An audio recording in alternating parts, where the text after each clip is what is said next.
सुनो सुनो, आज मैं तुम सबसे ये कहने आया हूँ, बहुत सालों बाद जमींदार के घर में लड़की पैदा होने की खुशी में सभी गांव के लोगों को वहाँ पर खाना खाने का इंतजाम किया गया है। सभी लोग आकर दावत खाकर मालिक जो तोहफा देंगे उसे लेना है। चलो।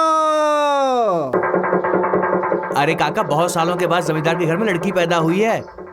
बहुत सालों के बाद क्या, 3 पीढ़ियों के बाद घर में लड़की पैदा हुई है।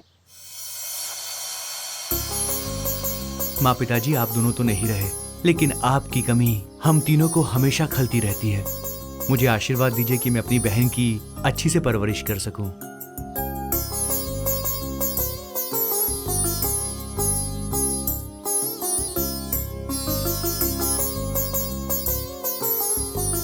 अरे तुम लोग यहाँ क्यों खड़े हो? अरे वहाँ पे मालिक सबको तोहफा दे रहे हैं। चलो चलो चलो, एक एक करके आ जाओ। चलो चलो चलो चलो, आओ लाइन से आओ सब लोग, आ जाओ।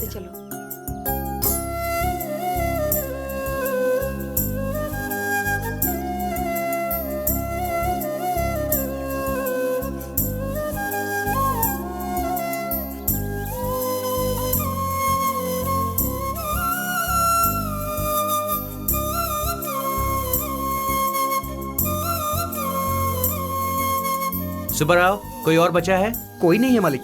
तो फिर जल्दी से जाओ और चंटी को बुला कर लेकर आओ। क्यों साहब? आज इतना शुभ अवसर है, आज हवेली में कोई संगीत का कार्यक्रम जरूर होना ही चाहिए। पहले चंटी के पिताजी गाते थे, अब चंटी गाएगा। जल्दी बुला कर लेकर आओ। वो क्या है ना मालिक, मैं उधर से ही आ रहा हूँ। उसकी माँ उसे स्कूल छोड़ने जा रही थी।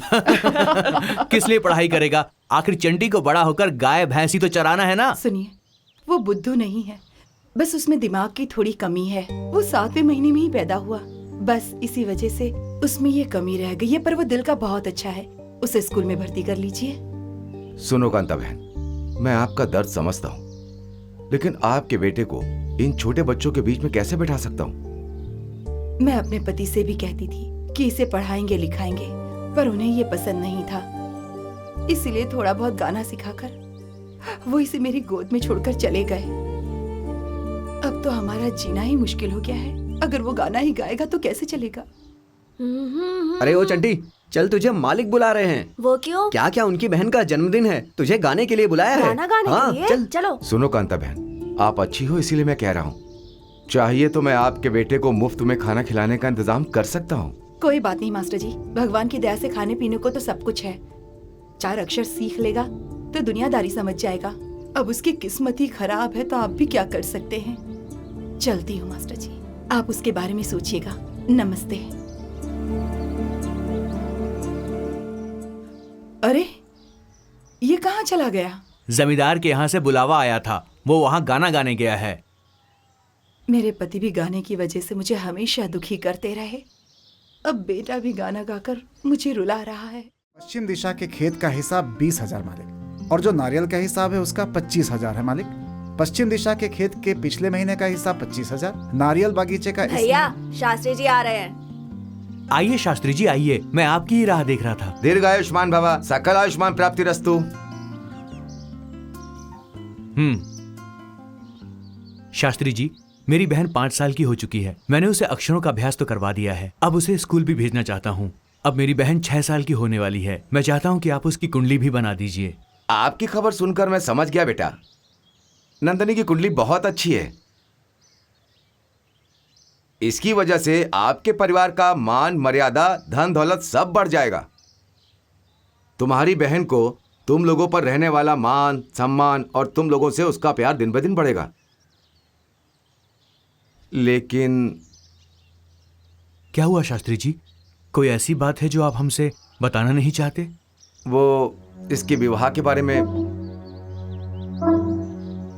हाँ, उसकी शादी तुम्हारी इच्छा के विरुद्ध होगी। शास्त्री जी, बकवास बंद कीजिए। मैं बकवास नहीं कर रहा हूँ बेटा, जो होने वाला है वो कह रहा हूँ। भैया, भविष्य जैसी कोई चीज नहीं होती, विश्वास मत कीजिए इस पर। तुम्हारी पीढ़ी में वो भी 3 पीढ़ी के बाद लड़की पैदा होगी, ऐसा कहा था ना मैंने। तुम अपनी 10 साल की उम्र में पिता की जगह लोगे, ये भी मैंने कहा था, और ये सच हुआ, और ये भी होकर ही रहेगा। ऐसा कुछ नहीं होगा, जाइए यहाँ से। मैं जो कहना चाहता था मैंने कह दिया, अब आप मानो या ना मानो ये आपके ऊपर। भगवान आप लोगों को हमेशा खुश रखे। मालिक, बहन जी को स्कूल छोड़ने के लिए मैंने गाड़ी तैयार कर दी है।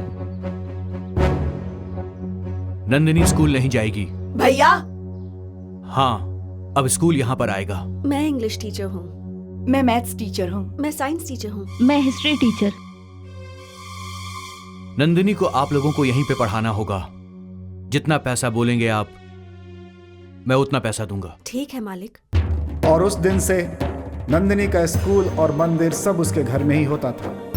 खेलने के लिए उसके उम्र के बच्चों को वहीं पर बुला कर लाते थे। महल के सामने चेक पोस्ट भी बनाया गया। बाहर का कोई भी मर्द इस हद को पार करके अंदर नहीं जा सकता। नंदिनी को साल में 2-3 बार बाहर लेकर जाते थे। बाहर निकलने से पहले उनके आगे लाल छतरी पकड़कर एक नौकर चलता था। उसे देखकर गांव के सभी मर्द लोग इधर उधर छुप जाया करते थे। महल की औरतें जब तक गांव में घुसती थीं, उनको कोई भी मर्द दिखाई नहीं देता। अगर कोई भी मर्द नंदिनी की तरफ गलती से भी नजर उठाकर देख ले तो उसके साथ क्या हश्र होगा वो सोच भी नहीं सकता था। और ऐसी गलती करने वाले जो लोग हैं उनमें से कुछ लोग यहाँ हैं। दरअसल इन्हें पता भी नहीं है कि इन्होंने कौन सी गलती की है।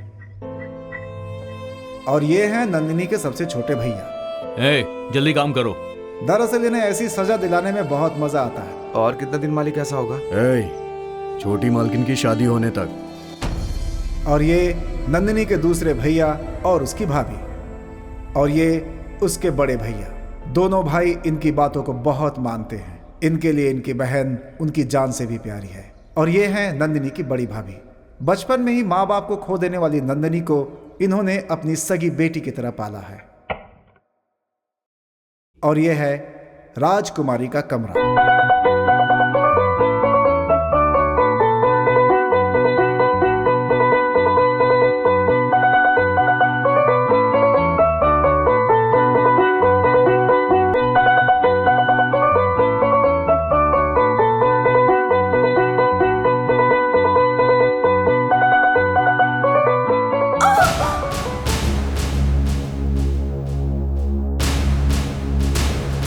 हेलो, मैं राइडू बोल रहा हूँ। डॉक्टर साहब हैं क्या?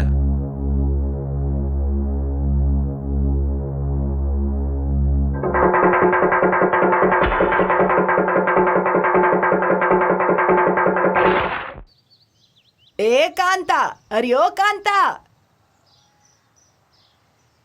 क्या बात है? सब मिलकर यहाँ आई हैं। और क्या करें, गांव में चाहे कुछ भी हो जाए तुझे कोई फर्क ही नहीं पड़ता।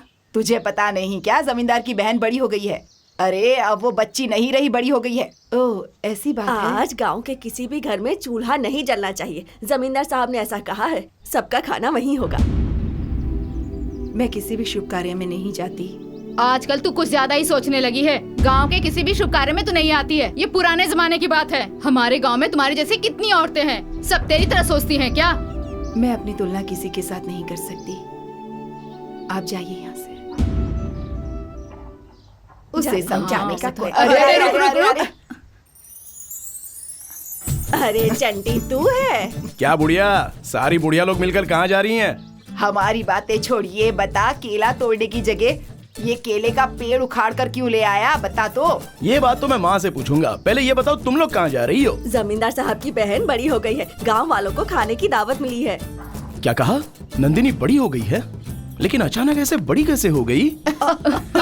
अच्छा, इतनी बड़ी हो गई है क्या? बड़ी होने का मतलब वो नहीं होता। तो फिर? ये सिर्फ उम्र से बड़ा हुआ है, दिमाग से नहीं। ये सब जान के तू क्या करेगा? चलो बहन, हम चलते हैं। अरे रुक जाओ, बोले बिना कहाँ जा रही हो? अरे रुको तो सही। अरे कम से कम बता कर तो जाओ। अरे चंटी बेटा, हाँ, आ रहा हूँ माँ। ये बुढ़िया भी ना। ये पूरा पेड़ क्यों उठा कर ले आया? अरे वही माँ, तुमने बोला था ना कि बोले बिना केले मत तोड़ना। लेकिन रमैया जी ने कहा कि केले तैयार हो गए, 2 दिन में पक जाएंगे, ऐसा बोला। घर आके बोलने में देर हो जाएगी सोचकर मैं सीधे काट कर ही लाया। क्यों मामे, सही किया ना मैंने? सुनो कांता बहन, एक अच्छी सी लड़की देख के इसकी शादी करवा दो, नहीं तो ये कल को नारियल का पेड़ या ताड़ का पेड़ भी काट के ले आएगा। ओ मामे, शादी की बात मत करना, नहीं तो मुंह तोड़ दूंगा। तुम बोलो माँ, वापस काट कर लाऊं क्या? कोई बात नहीं, तू अंदर जा बेटा।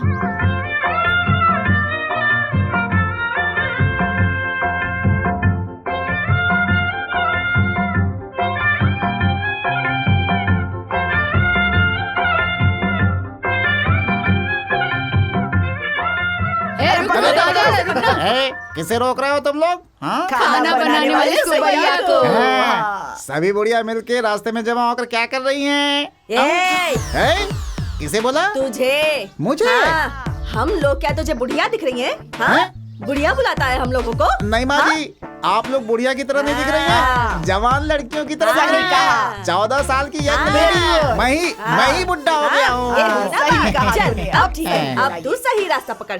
मुझे थोड़ा रास्ता देंगे? अच्छा, जा रे जा, जा सीधे निकल, जा। अरे बाप रे, जा, चल जा।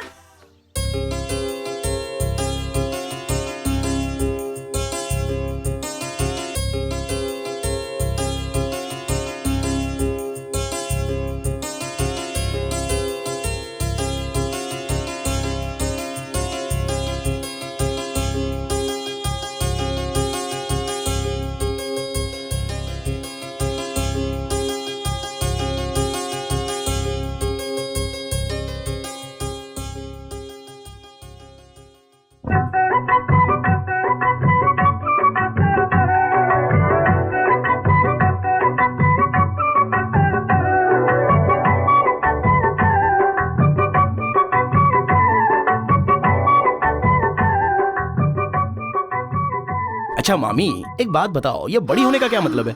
ए, चुप कर। अरे उन लोगों से पूछा तो वो जवाब नहीं देते, कम से कम तुम तो जवाब दे दो। अब तुझे मैं क्या बताऊं? क्यों नहीं बता सकती? बता दो ना। बताऊंगी तो समझेगा। कैसे समझ में नहीं आएगा? पहले बोलो तो। ठीक है। बड़े होने का मतलब जैसे कली से फूल खिल गया हो। ये बात मैं नहीं समझ सकता क्या? मालकिन सभी गांव वालों को बुलाकर त्योहार मना रही हैं, लेकिन गाना गवाने के लिए अब तक कोई खबर नहीं आई। चुप कर। तू गाना नहीं गाएगा तो वहाँ खुशियाँ नहीं मनाएंगे। मामे, एक मुक्का मारूंगा ना तो मुंह से खून निकलेगा। मेरे बारे में कुछ भी बोलो, बर्दाश्त कर लूंगा, लेकिन मेरे गाने के बारे में क्या है? मालिक ने तुमको गाना गाने के लिए बुलाया है। सच में बुलाया क्या? हाँ। देखा मेरे गाने की कितनी डिमांड है। हाँ। चल चल चल निकलते हैं, चल चल। हाँ। सुबैया मामी, ये फूल तो बड़ा हो गया है। फूल कैसे बड़ा हो सकता है? अबे तू चुप कर यार, कल ये कली था और आज ये खिल गया, इसका मतलब आज ये बड़ा हो गया है। अरे मैं किस उल्लू को समझा रहा हूँ? चल चल चल जल्दी, वहां आ जाएगी। चल। चंटी घर पे नहीं है, जमींदार के यहाँ गाना गाने गया है। चला गया क्या? इस गांव में किसी भी मर्द को वहां जाने की इजाजत नहीं। उस घर की तरफ कोई देख भी नहीं सकता। अगर इसे बुलाया है, इसका मतलब वो इसे बेवकूफ समझते हैं, और ये भी मेरे मना करने पर चला गया। ये तो मेरी कोई बात सुनता ही नहीं।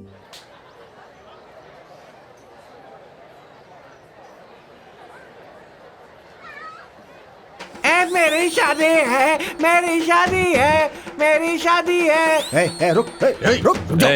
वहाँ क्या हो रहा है? मालिक मेरी शादी कब होगी बताओ? उसे खाना देकर भेज दो। ठीक है मालिक। मेरी शादी होगी।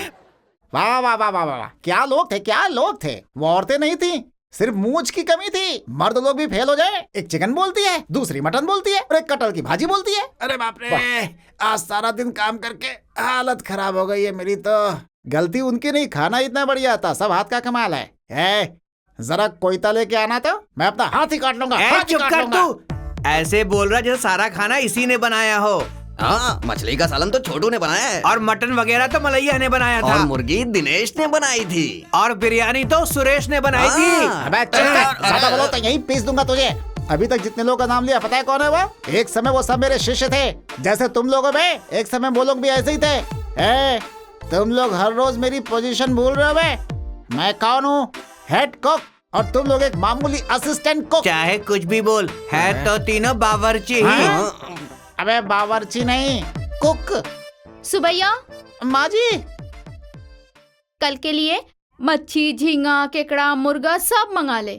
मछली सालन, झींगा फ्राई, केकड़े का करी बना ले। उसके साथ 2 हरी सब्जियां भी बना ले, और हाँ, अंडे का करी भी बना लेना। बात समझ में नहीं आई। ये सब खाने के लिए है या फिर बगल के मिलिट्री होटल में भेजने के लिए है? इसमें कोई डाउट नहीं है, ये सब खाने के लिए ही होगा। जब पहली बार इस घर में बहू बन करके आई थी तो बिल्कुल सीख की तरह पतली थी, हवा लगते ही घूम जाती थी वो। लेकिन अब देखो, बिल्कुल कद्दू की तरह मोटी हो गई है। ये सब मेरे खाने का ही चमत्कार है। सही है सही है। गंगा, आज तुम बड़ी हुई हो या नंदनी? बताओ ना, जल्दी से बताओ ना। क्या खूबसूरती है, क्या खूबसूरती है। ऐसा लगता है जैसे खेत में लटका हुआ चमचमाता टमाटर। नहीं नहीं नहीं, प्याज का छिलका निकालने के बाद जैसी खुशबू आती है वैसी खुशबू आ रही है। इसे देख के लगता है कि ये महल में धोबन है। बिल्कुल नहीं, ये एकदम सिल्क की साड़ी की तरह है। ये तेरे गाल नहीं है, सफेद संगमरमर से बने ताजमहल के जैसा तेरा ये बदन है। अबे तुम लोग कुक नहीं, एक नंबर के ठरकी कमीने हो, बेवकूफ कहीं के। गंगा के बारे में जो फीलिंग सोचा था वो तुम लोग अपनी फीलिंग समझ के बोल रहे हो। मतलब ये सब तुम्हारी फीलिंग्स हैं? बर्तन भी नहीं धो सकते ये सब। बेवकूफ और बुढ़े की तरह दिखते दोनों। भला ऐसी फीलिंग इन दोनों में कहां से आएगी?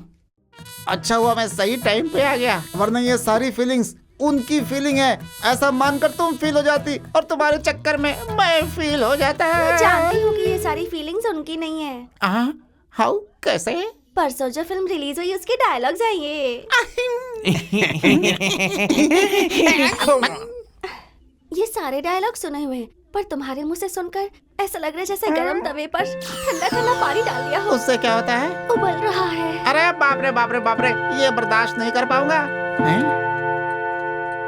अबे 6 बज रहा है, मुझे घर जाना है। ए जी, रोज शाम को घर चले जाते हो। तुम्हारी शादी हो गई क्या? No, I am original bachelor. तो फिर रोज 6 बजे भाग क्यों जाते हो? वो क्या है कि ये एक बहुत बड़ी कहानी है। मेरे पापा मिलिट्री में खाना बनाने का काम करते थे। हर एक पिता अपनी जायदाद आगे जीने के लिए देता है ताकि वो अच्छे से जी सके, लेकिन मेरे पिता ने मुझे टाइम दिया, पंक्चुअलिटी दी। अटेंशन बेटा, 6 बजे के बाद कोई 1 करोड़ भी दे तो भी घर जाकर सो जाना। Punctuality is punctuality.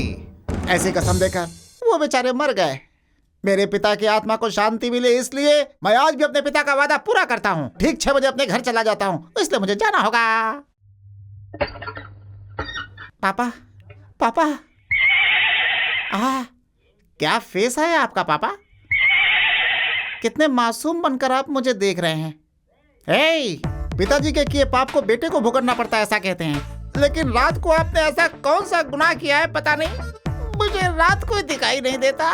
तुम कहीं भीख मांग करके जीने वाले भिखारी तो नहीं थे? मुझे बार बार तुम्हारे बारे में झूठ बोलने की नौबत क्यों आती है? सफेद बत्तख जैसी लड़की मेरी तरफ उम्मीद से देख रही थी, लेकिन मैं उसकी तरफ देखने के लायक भी नहीं रहा और भेड़ियों के हाथ में सौंप कराना पड़ा। रात को फिल्म नहीं देख सकता, टीवी नहीं देख सकता, उत्सव में नहीं जा सकता, ना ही किसी मेले में। मेरी तो किस्मत ही फूट गई। जिंदगी में बस अंधेरा ही अंधेरा। ना तो मेले में डांस देख सकता हूँ और ना ही जलता हुआ पटाखा देख सकता हूँ। भगवान! लेकिन एक बात जानते हो, तुम मेरी एक हेल्प करके गए हो। वो जानते हो क्या? बिजली का बिल नहीं भरना पड़ता मुझे। क्या अंबानी, क्या अडानी।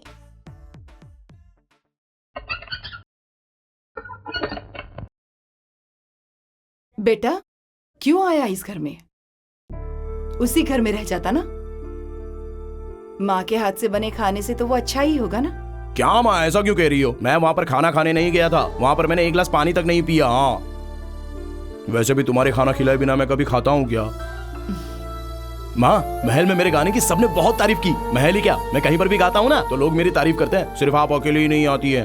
अच्छा ये बताओ, तुम बाहर क्यों नहीं निकलती? मैं वैसी जगहों पर नहीं जा सकती। हाँ तो वही तो मैं पूछ रहा हूँ। अगर तुझसे कुछ कहूंगी तो तू समझेगा ही हाँ, नहीं। हर बार मैं नहीं समझूंगा बोलकर मुझे बेवकूफ बना कर रखा है। चलो ठीक है। अच्छा वो सब छोड़ो, मुझे बहुत भूख लगी है, जल्दी से खाना खिलाओ ना। हाँ, तू कोई छोटा बच्चा है जो अपने हाथों से खिलाऊं? खाना है तो खा, वरना क्या रहने दे। कहा? इसका मतलब तुम नहीं खिलाओगी? ठीक है, तुम्हारे हाथों से कैसे खाना है वो मैं अच्छे से जानता हूँ, अभी बताता हूँ। तुम्हारा क्या दावत है ये बोल के तुम लोग महल चली गई, और यहाँ मर्द लोगों का क्या हाल हो रहा है ये सिर्फ हम ही जानते हैं। और ऊपर से ये छोटा बच्चा देखो कैसे रो रहा है। हाँ, सोचा तो था कि जल्दी आ जाऊंगी, लेकिन वहाँ कुछ देर के लिए रुकना पड़ा ना।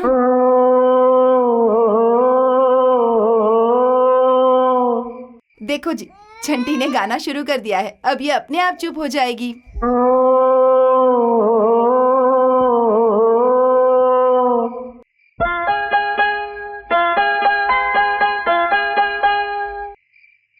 चल खाना खा ले। मुझे नहीं चाहिए। खा ले बेटा। तुमने कहा था ना मुझे कभी खाना नहीं खिलाओगी। अब से नहीं कहूंगी। हाँ, ये हुई ना बात। आ, आ,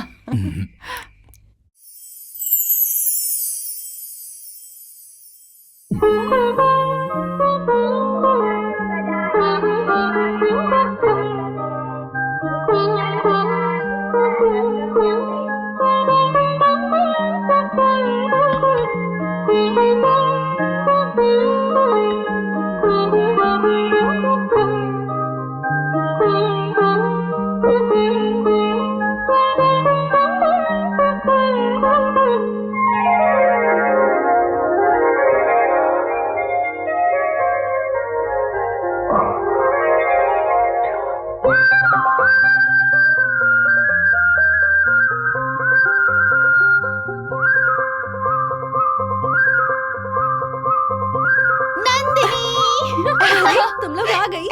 अच्छा, ये लड़की कौन है? मेरी मौसी की लड़की है, छुट्टियों में यहाँ आई है। ओह अच्छा, काका मेरी फ्रेंड्स आई हैं, इनके लिए कॉफी ले आओ। ठीक है मालकिन। चलो हम सब बाहर जाके खेलते हैं। क्या कहा? बाहर?